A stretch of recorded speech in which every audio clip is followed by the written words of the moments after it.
Amnesia the Bunker is, in my opinion, by far the scariest game ever made. Look, I'm a huge horror game nerd. I've played dozens of survival horror games and I love them. But for some reason, I found Amnesia the Bunker to be so scary to a point where I just couldn't finish it. And I know the exact reason why. It's because of this MF right here, your revolver. On paper, giving the player a gun in a horror game sounds like a cop-out. Like, oh, here's your get out of jail free card. But classic survival horror lives for this trick. Think Resident Evil shotgun. You finally find it and for a second you feel invincible. Then reality hits. You've got 2 shells, a hallway full of zombies, and a boss fight lurking God knows where. Suddenly, your shotgun isn't a weapon, it's a burden. Because like every bullet you fire isn't a victory, it's a sacrifice. You're sacrificing your power in order to survive. So, do you waste ammo on this zombie now and risk running out of ammo later? Or try to sprint past it and pray you don't get hit? These games are not asking, can you fight? They're asking, what are you willing to pay in order to survive? And that's the genius of the genre. It turns power into paranoia. The bullets are not there to save you. They just give you more things to fear losing. And this isn't just some random design choice. It's survival horror 101. Limited resources force you to care. Every bullet, every heal, every step matters. And that's way scarier than any scripted chase scene. When your survival depends on your choices, not the game's plot armor. For example, the fear becomes personal. And this kind of decision making is one of the biggest pillars in the design of my own survival horror game I'm making. It's called LAPSO, and it's got every survival horror trope, like save rooms, limited inventory, limited ammo. One thing I added to LAPSO is a great mechanic I borrowed from RE7.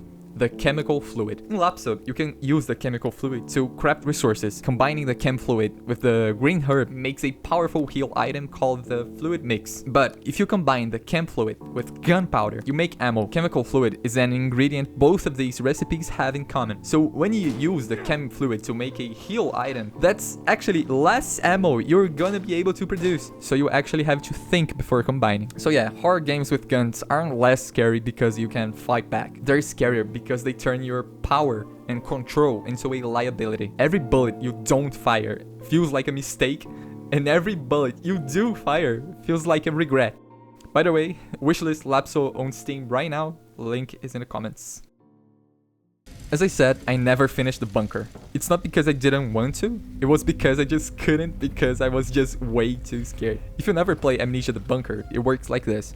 You're stuck in a World War I bunker, you need to escape. The thing is, you know Mr. X from Resident Evil 2 Remake, like the stalker enemy that keeps chasing you around. Imagine a monster like that, but instead of being in the game for like 2 hours, it's there for the entire playthrough. That's Amnesia the Bunker. But the monster hates light.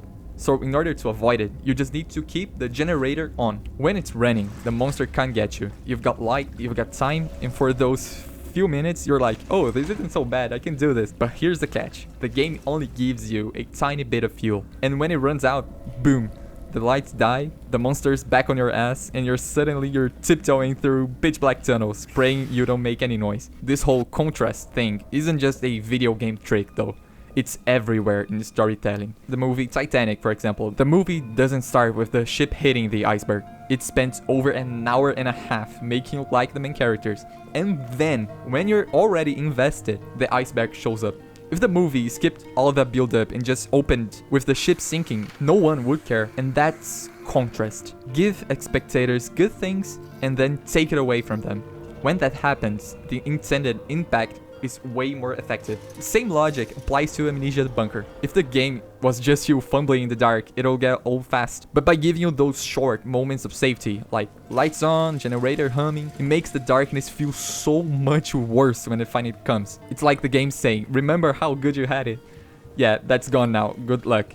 And that's why contrast is so powerful, whether it's in games, movies, or even books. And that's the same thing safe rooms create in Resident Evil games. Like in Resident Evil 2 Remake, the RPD main hall starts off as like a safe haven. No zombies, no lickers, nothing. But then Mr. X shows up. Suddenly, you hear those footsteps. And before you know it, you got this big guy chasing you in the main hall. A place the game promised was safe. I don't fucking believe it. I don't fucking believe it. I don't believe this is fucking happening. He could come into the main... The moment changes everything. Suddenly, even the main hall, your home base, isn't a guarantee. You start second-guessing every corner, every door. It's the same trick Amnesia the bunker pulls with its generator. It gives you a taste of safety, then snatches it away, making the fear hit harder. Before I finish, I'll just ask you again to wishlist LAPSO on Steam. It's my dream game, and I'm confident it'll be a solid survival horror experience. Link is in the comments. Well, I hope I made good points about my love for survival horror, but if you disagree, tell me what you think in the comments. Bye.